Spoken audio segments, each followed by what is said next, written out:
Hey everyone, welcome to another episode of the Two Idiots podcast. This is your host Ravi here, and my co-host Ruben on the other side. Hello, hi Ravi. How are you? Yeah, I'm good, Ruben. How was your Monday? Monday not bad. All right, that's good. So Ruben, Facebook's shares have taken a pounding, right, in the last couple of weeks, Yeah. and I guess it came down from a price of $322 to all the way up to 16 or 17, I guess. We just checked now, right? Just came down 1/3, right? 33 around. Yes, it crashed about 30%. Now, I'm sure that this has gotten the attention of a lot of value investors. And Yeah. the other day I was talking to someone on I was just having a Twitter conversation with a friend of mine. And the discussion was, will Buffett buy Facebook? Can we see Facebook in his 13F next quarter? So, I thought, the great thing about Buffett is he has done a lot of interviews and talks, and he gives very deep answers to some questions. Unfortunately, we don't have to guess. We can just look at his previous interviews and see what his comments on Facebook were, right? So Yeah. basically, what I did was I just gathered all his comments and I just put them in a couple of slides, and can just go through them one by one. Yeah.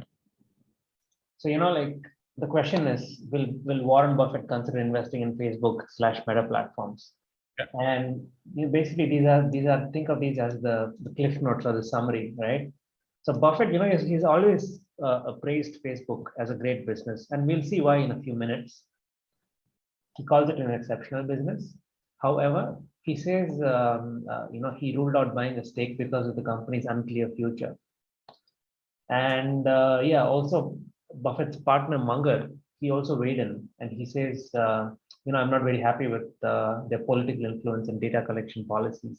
Like, I think there was this Cambridge Analytica scandal, right, where people are accusing them of rigging the Donald Trump elections. I mean, they only did targeted marketing. They didn't rig the election in the sense. They just pushed content to people who actually favor the Facebook most, and then favor Trump the most, and then they also did anti. News against Hillary the Clinton. counterpart of Trump. Yeah. So I mean, that is they right. just exploited the Facebook's loopholes, basically. Yeah. Absolutely. Yeah. And next couple of slides, we'll quickly just take a look at each of these sentences in detail, right? So, Buffett says that he only likes to buy good businesses. But what is the definition of a good business according to Buffett? A simplified explanation is he wants to see two things. Number one is he wants a business that takes very little cash but generates a lot of return. And he says that like most internet businesses tick this box. But another thing Buffett wants is not only very high returns on equity and capital, but he also wants a business where the future is kind of easy to predict. Yeah. And it's not very unclear. For example, he often talks about Coca-Cola or Wrigley's chewing gum, right? Like, so he says 50 years down the line, people will still be chewing gum, right? They're not going to change the way people chew gum or the way people drink beverages. So basically that's what it says over here. We've always known that the dream business is one that takes very little capital and grows a lot. Apple, Google, and Microsoft and Facebook are terrible examples of that. So he's saying Facebook is indeed a good business. Now, he does also say that like sometimes a great business can be very tricky to value, and he's unsure of how Facebook is going to do over the next 5 or 10 years. And this is becoming very clear, right? Looking at the way platforms like TikTok is taking market share from Facebook, right? Yeah. I mean, when Facebook started up, I think 2007 was the first time I created an account. It was very popular. Yeah. But nowadays, it's been like almost 1 year since I accessed my Facebook account. Yeah. So I, Right? Before Facebook came, there was this platform called Orkut. yes, That was pretty much most of my generation people's first social media. mine too, Uh, mine too. Yeah, yeah. So these guys were on Orkut, Orkut this, Orkut that, and all those things. yeah. And then Facebook came, so and then I started using Facebook quite often. As my like sort of like second social media, but I'm still using Facebook all the way till now. Yeah. I hope you're So, still but not using the things Orkut. are changing. I'm also spending time on TikTok these days. Yeah. Yeah, TikTok is really addictive, like you just want to keep scrolling. Yes. Yes. Yes. Yeah, and I can really see why they're taking eyeballs and I won't say market share because TikTok is not listed and there's no Yeah. correlation between the two, but they're just taking away attention from Facebook, right? Yeah, and also one thing why the content creator loves TikTok is because in Facebook these days you don't have this organic reach, in the sense, let's say you have a couple of million followers, but no matter how well your posts are, you're not getting the reach that you used to get before, some time back. So what these guys are saying is, no matter how many followers I have to pay to boost my post, to reach the kind of audience. So the Facebook or the Zuckerberg is artificially capping down on the post reach. Hmm. So if you post a decent video on TikTok, you get more likes compared to what you get on Facebook or Instagram. So you're just pissed off. You're not reaching like how you want to reach, even though if you're making good content. So, and that's another reason why content creator want to like just go away from Facebook. So these guys are not going to fix it. These guys never going to fix it. The Facebook gang. So because for them, the reach is only through paid advertisement. That's their focus now. So you pay for it every time you want to get a reach. So it's more becoming like a business. So it's no more like a social media platform, basically. And in a statement that also echoes what we discussed up here, he says, it's easier for me to figure out what Coca-Cola is worth Yeah. rather than Google or Facebook because Coca-Cola is it has mind share, right? This is something we often talk about in this podcast. Mind share is bigger than market share. If you have Yeah. mind share, market share will automatically follow, right? Yeah. So it's kind of harder to disrupt a well-loved brand like Coke with its very strong moats in brand as well as market Yeah. and distribution channels, right? Like Yeah. my grandfather drank Coke, my dad drank Coke, I drink Yeah. Coke. Probably my kids will drink Coke. Yeah. Either Coke or one of their hundreds of brands, right? Yes. Yes. Yes. Yeah. Even Zuckerberg can't figure out the future of Facebook, to be honest. No, not just Warren Buffett.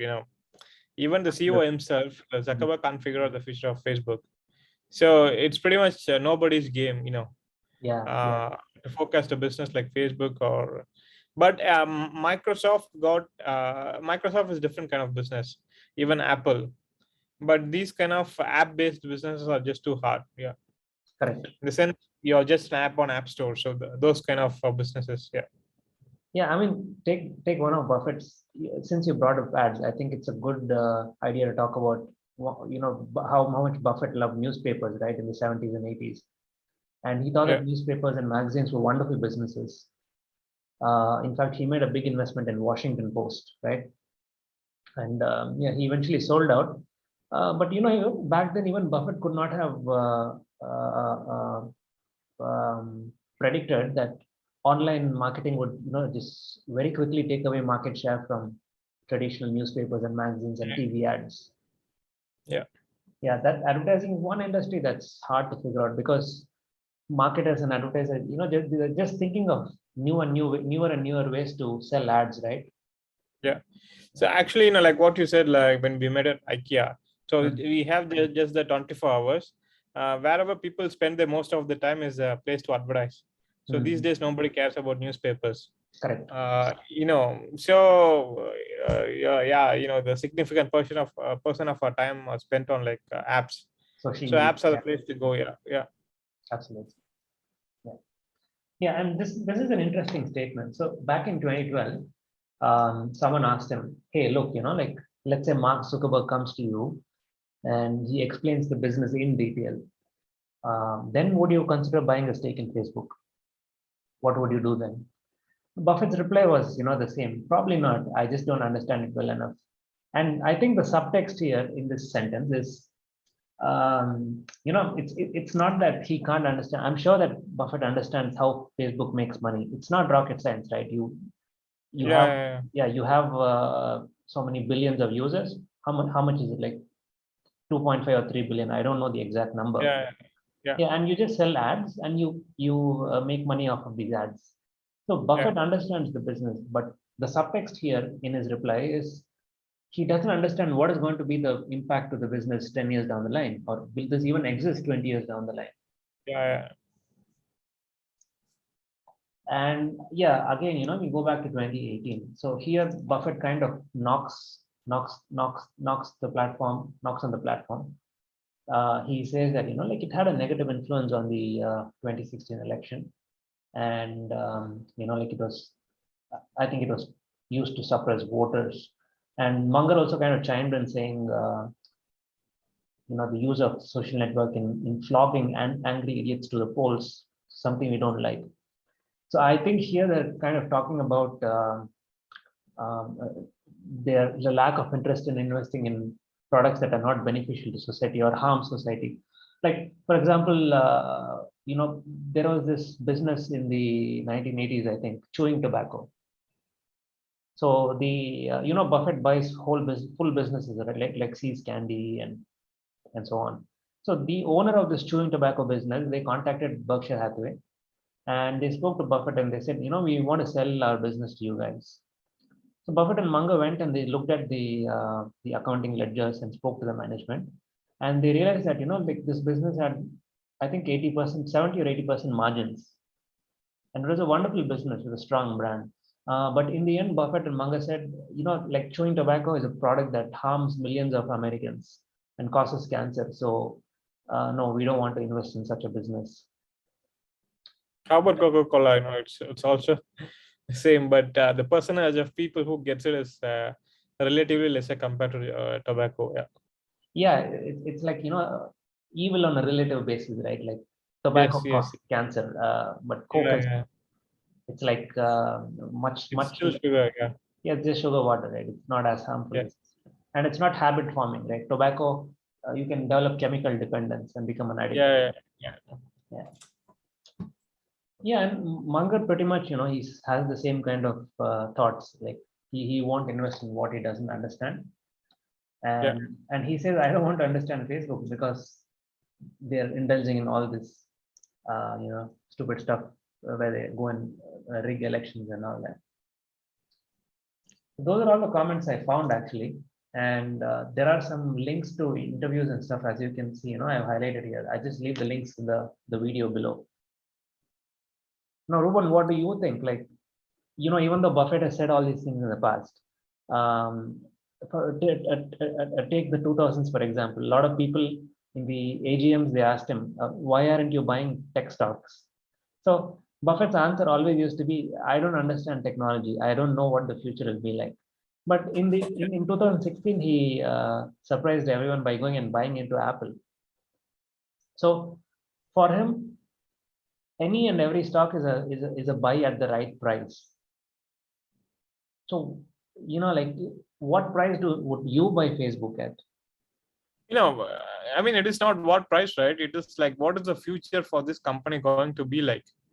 At the end of the day, you should keep these people in the platform. That's when you hold the value. Let's say tomorrow, pretty much all of them disappears. I mean, from the platform, then this platform got no value basically. Nobody wants to advertise on Facebook. So, the first and foremost, it's the data, right? So the data is the one that these guys use to monetize, push the relevant content to people. And then these guys are missing out on data from Apple. So people argue that Apple is not the only operating system out there. You also have Android. But people using Apple as sort of like the more purchasing power, they make the decisions based on the ads that are shown on the platform. So these kind of scenarios actually go on, or study goes on. So and then as long as there is this pushback from Apple for these kind of platforms to use their data to target ads to the customer, then it's just going to be too hard for these people. I mean, platform like Facebook. Uh, at the end, you just compare this, with Google. So Google is sort of like they're everywhere. You could use it on your laptop. You can use it on a PC. You can also use it on Mobile. your mobile phone. Yeah. So and then Google is sort of like a platform where you consume. So they also have their browser. So the internet for most of the individuals go through Google. In the sense, no matter which what we see on internet, I pretty much all the time uses Google Chrome. So my internet access is through Google, no matter iOS or Android.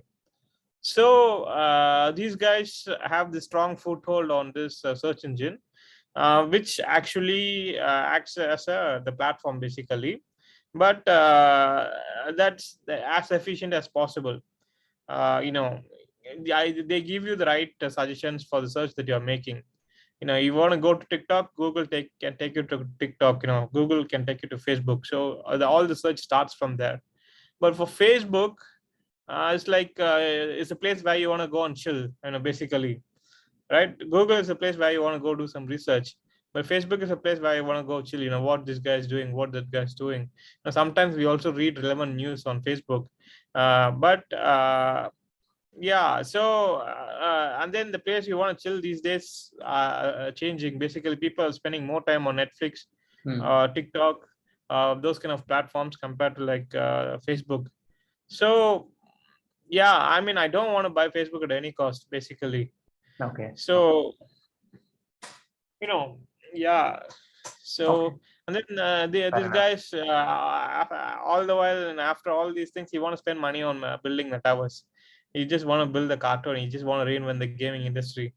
All Yeah. these people are playing this. Yeah, go ahead. Yeah. I mean, This multiplayer game. Yeah. talking about metaverse, right? Like, this professor in New York University, uh, Stern School of Business, called Ashwath Damodaran. Actually, why don't I just show you the video? He came up with an interesting point. Um, give me a sec. So over the weekend, he put out this video um, valuing all the FANG companies, and basically, he tried to explain what is overvalued or what is undervalued.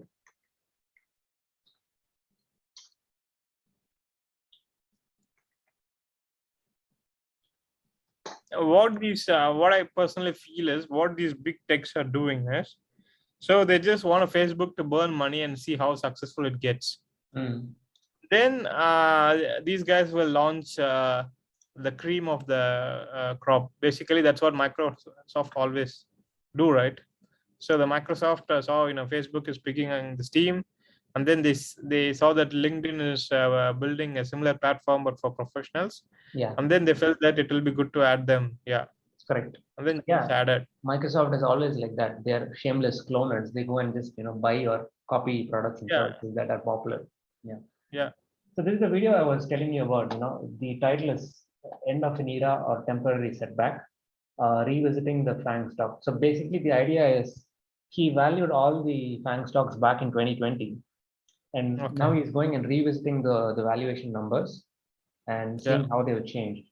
So, he makes so Facebook is up top, it's the first one. And he says that at the current price, which is about 220 or something, it is 32% undervalued. And he had an interesting argument. He said that, even though Mark Zuckerberg claims that they changed the company's name to Meta, because they want to focus on the metaverse moving forward. He just calls bullshit. He says that I think the name change is just to distract all the attention away and the negative connotation with the name Facebook.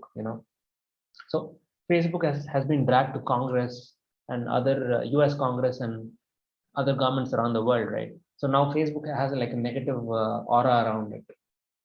So he thinks that the name change is just to distract from that and kind of cleanse Distract basically who? Basically, who do they want to distract? consumers. I mean, think about it. Consumer, you think about Instagram, you think about Facebook, these three are the entry points, right?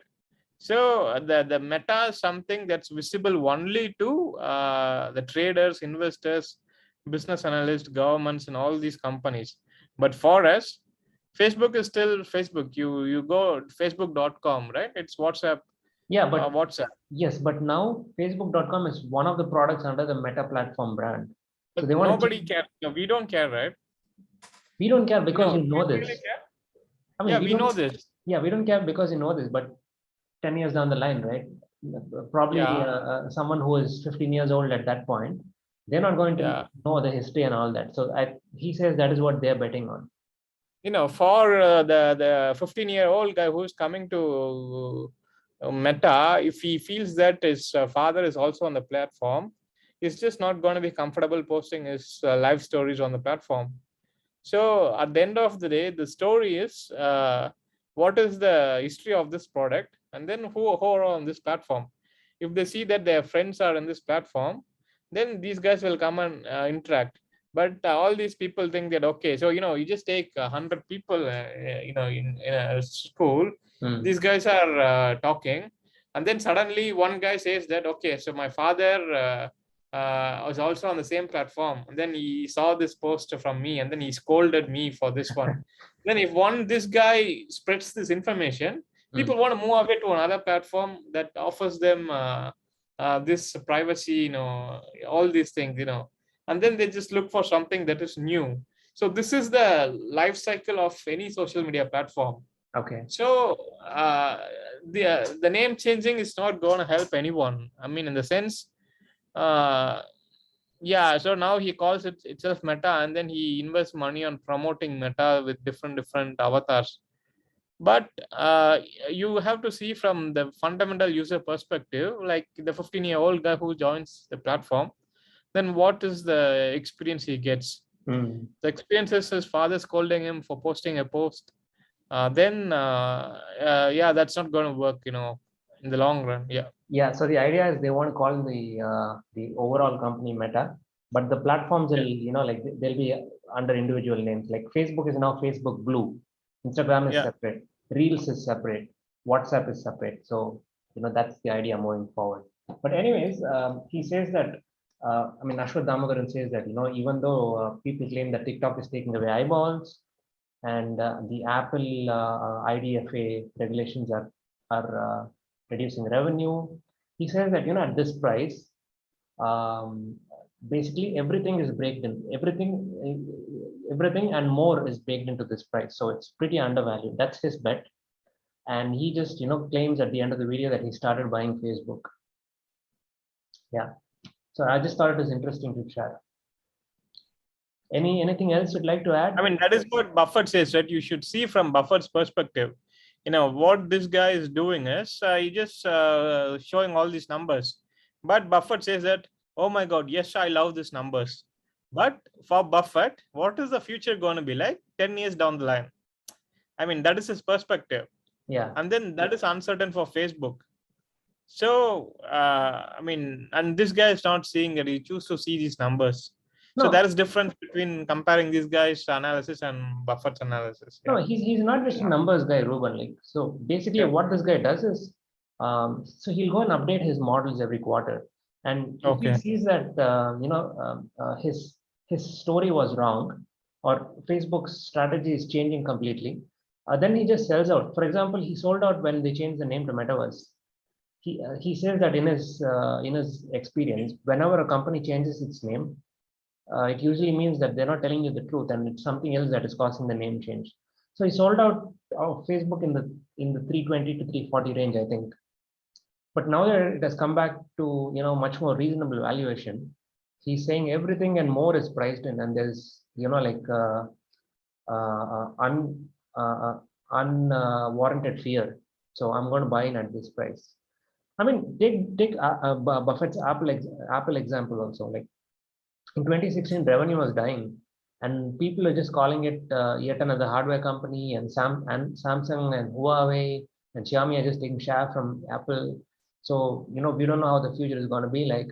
But Buffett explained in a CNN video that the reason he bought Apple was it was at such a low price that even if the future was not a great, not bright for Apple, at that price he had such a big margin of safety that it was fine. He's not going to lose much money. And he also, kind of understood that Tim Cook was buying back stock hand over fist.